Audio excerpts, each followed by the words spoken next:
Bonjour, je suis toujours dans cette logique de rassembler des textes importants sur la souffrance, la façon dont le christianisme peut nous aider à traverser la souffrance. Je n'en ai pas tout à fait fini avec George MacDonald et je trouve que c'était assez facile pour moi d'illustrer, de dessiner quelque chose en rapport avec un sermon de MacDonald parce que le sermon a une taille pas trop grande et ça correspond bien à un format A3. Maintenant, je voulais explorer quelque chose d'important pour moi ici. C'était une poétesse qui s'appelle Marie-Noël.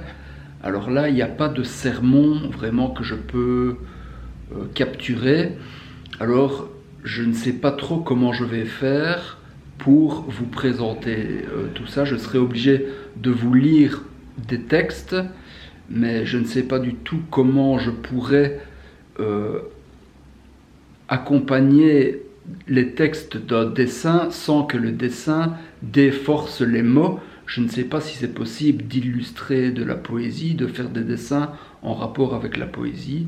Là, il y a tout un chantier. Je ne sais pas du tout comment faire. Et donc, on va voir ce qui va se passer.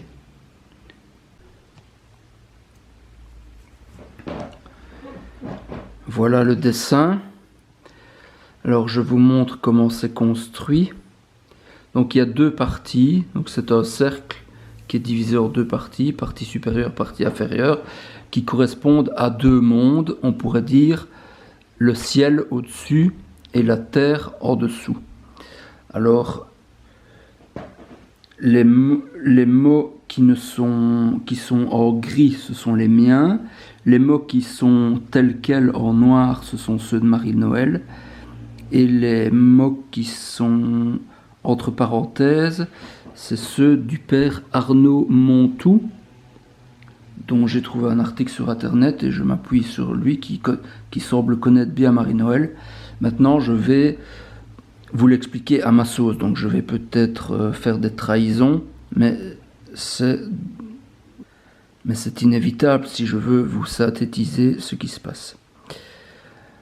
Donc la question que je propose de poser, c'est est-ce que Marie-Noël est une sainte et qu'est-ce qu'elle apporte comme sainteté particulière? Est-ce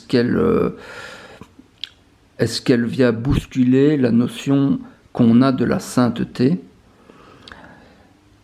Alors, un petit rappel biographique. Donc en fait, dans son enfance, on trouve ici deux expériences qui sont chacune liées, la première au ciel, la deuxième à la terre. Donc l'expérience de Noël, elle parle de cette fête de Noël. Elle a eu une intuition assez forte dans son enfance, comme quelque chose de profondément mystérieux et joyeux.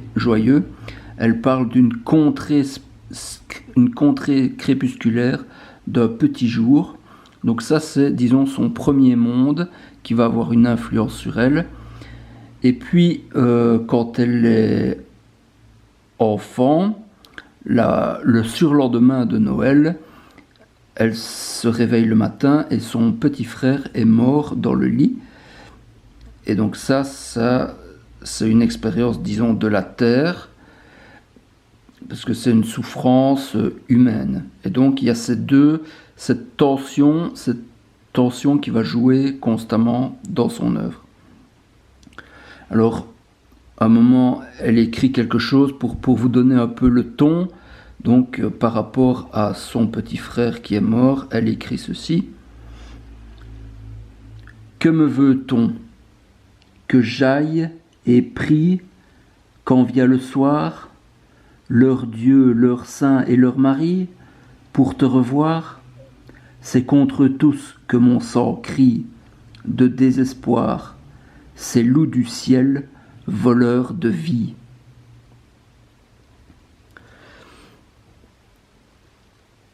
Alors on a donc une vision de la sainteté qui est, je ne sais pas comment l'appeler, disons, sainteté traditionnelle ou une sainteté qui se rapproche d'un héroïsme individuelle, de perfection individuelle. Donc ça, c'est pour ça que j'ai dessiné un stylite. Donc ce sont des moines qui s'installaient au-dessus d'une colonne et qui passaient leur vie là-bas. Donc c'est un peu une sorte de Superman. Et alors elle a quelques mots sur ce genre de saint-là, par exemple ici. C'est un poème dont il y a un extrait. C'est le début du poème. Le poème fait peut-être une page, ici c'est un début. Mais maintenant, donc elle parle à Dieu, mais maintenant, comment atteindrai-je ton ombre, ô mon Seigneur, quand tant de saints, grands et petits, ces papes, ces docteurs, ces évêques sans nombre, remplissent devant toi l'effrayant paradis. Vous voyez que j'ai aussi noté deux mots, la foi, ici, et la vérité, pour correspondre à chacun des deux mondes. Donc la foi, j'ai mis des guillemets parce que il y a toujours... on ne sait pas, est-ce qu'elle parle de la foi vraie ou est-ce qu'elle parle de la foi telle qu'elle est présentée dans un milieu qui peut-être a quelque chose de malsain, de décadent. Mais bon, en tout cas, il y a cette polarité foi et vérité qui trahit un peu sa double vocation, une vocation à la religion, à la sainteté, et une vocation très forte à la vérité. Elle ne veut faire aucun compromis par rapport à la vérité. C'est ce qui... Voilà, vous l'avez déjà vu dans les citations que j'ai données. Alors, elle parle aussi des saints donc qui montent un peu trop dans les aigus et qui oublient les demeures humaines quelque part, avec leur bouche grave et leurs yeux de lumière, et quelque part elle dit qu'elle ne veut pas être confondue avec eux. Donc c'est vrai que la question, est-ce qu'il faut canoniser ou béatifier Marie-Noël, se pose, parce qu'elle est en contraste avec la sainteté. Alors elle parle aussi, à un moment elle a une expression, dans ses notes intimes, elle dit qu'elle est mal catholique. Donc c'est à nouveau une description de cette personne-là qui est dans le ciel, ou qui se croit dans le ciel. Il y a dans le catholique un être satisfaisant, supérieur, celui qui possède la vérité, plein de sécurité et de certitude. Je précise que quand même, quand elle dit catholique, elle ne parle pas du catholicisme en tant que religion, puisqu'elle est elle-même catholique, mais elle appuie sur une tare du catholicisme, ou peut-être le catholicisme de son temps, mais en tout cas, elle n'est pas en train de faire l'éloge du protestantisme. J'espère que vous voyez ce que je veux dire. Donc, il y a dans le catholique un être satisfait, supérieur, celui qui possède la vérité, plein de sécurité et de certitude. S'il s'incline vers l'autre pensée, il s'incline. C'est pour la sauver, c'est-à-dire la circonvenir, la séduire, la gagner à Dieu. Elle n'est pour lui qu'un objet de compassion ou de conquête. Il l'aime par miséricorde, il la méprise par la foi. Aucun échange possible, un catholique donne, il ne reçoit pas. C'est en quoi je suis mal catholique. Toute âme est mon égale. J'ai donné de mon mieux à tous le peu de lumière que j'avais, mais j'ai aussi, et de toutes sortes de gens, beaucoup reçu. Avais-je bien la foi ?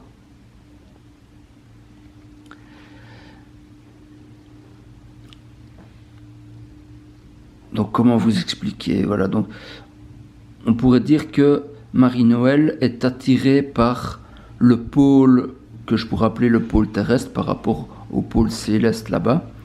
Donc elle ne tombe pas dans une sorte de doute serein comme avait son père qui était agnostique.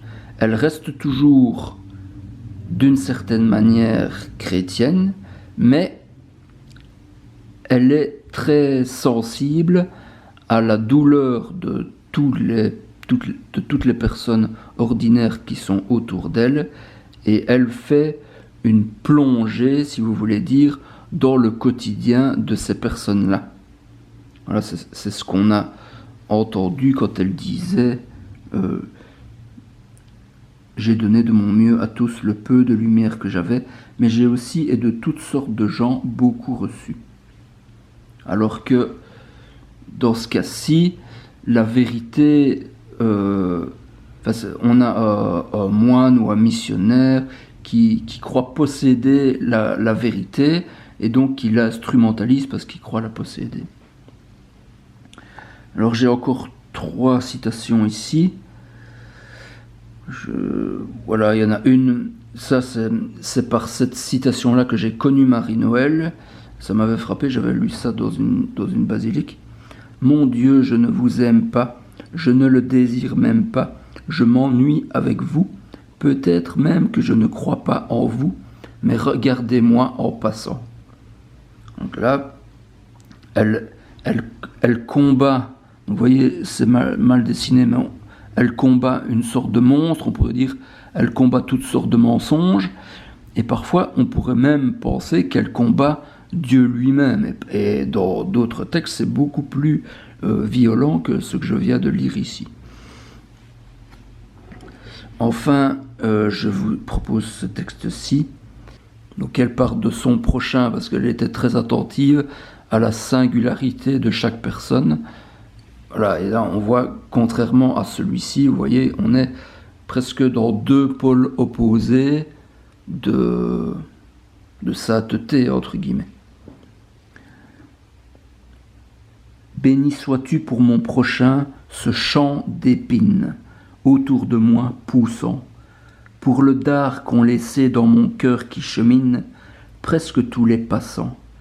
Car c'est en quelque endroit de ce chemin le pire, que j'ai reçu de toi pour nous tous un sourire. Donc là, elle parle de Jésus qu'elle rencontre dans ses relations quotidiennes et dans les pires relations quotidiennes. Donc, alors que nous, on peut avoir tendance à chercher le confort dans les relations quotidiennes et à ne pas trop nous approcher des gens embêtants, mais elle avait une sorte de vocation à aller à l'extrême dans cette direction-là, même si ça ne lui plaisait pas a priori, mais c'est dans cette direction-là qu'elle avançait. J'ai oublié de vous parler de ce que j'ai mis au milieu ici, comme à la frontière entre les 2 mondes.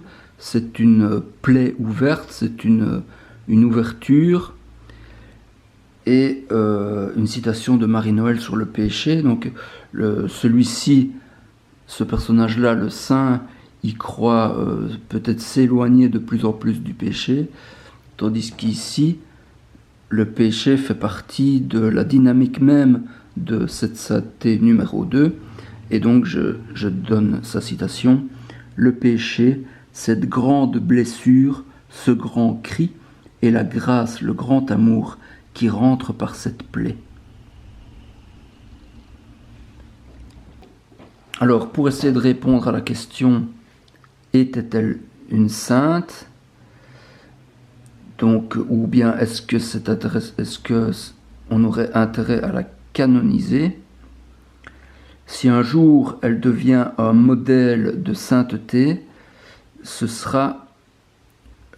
elle sera la figure d'une attente douloureuse du regard qui aime. Hein, mon Dieu, je ne vous aime pas, mais en même temps, regardez-moi en passant. Elle est dans une indigence amoureuse qui relie beaucoup de cœurs humains au cri de celui qui souffre sur la croix. Donc ça, je vous renvoie à la vidéo sur le cri de Jésus sur la croix. C'est un point important. Alors, elle nous donne une définition de la sainteté. Elle en donne plusieurs, mais j'en donne une ici. Le saint, ce n'est pas quelqu'un de parfait, ce n'est pas quelqu'un de valeur, c'est quelqu'un qui ne vaut rien, c'est quelqu'un qui n'est rien.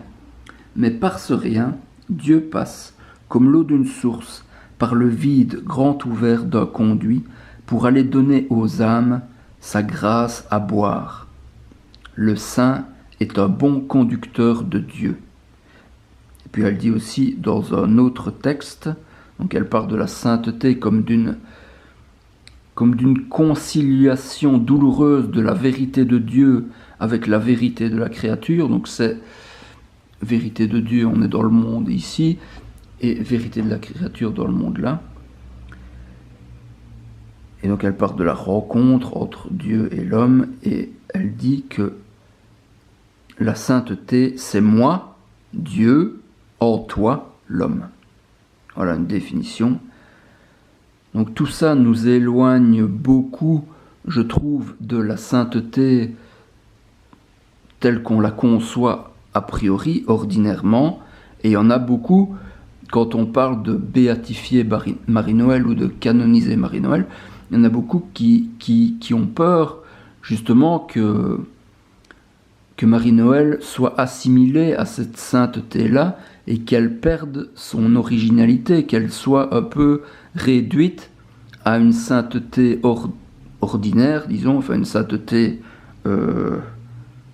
héroïque individuelle, alors qu'elle a une dimension très solidaire et très fraternelle. Et donc ils ont peur de la confusion entre les deux, mais peut-être que c'est justement parce qu'il y a cette peur qu'il est urgent de béatifier Marie-Noël pour qu'on puisse avoir une meilleure idée de ce qu'est la sainteté.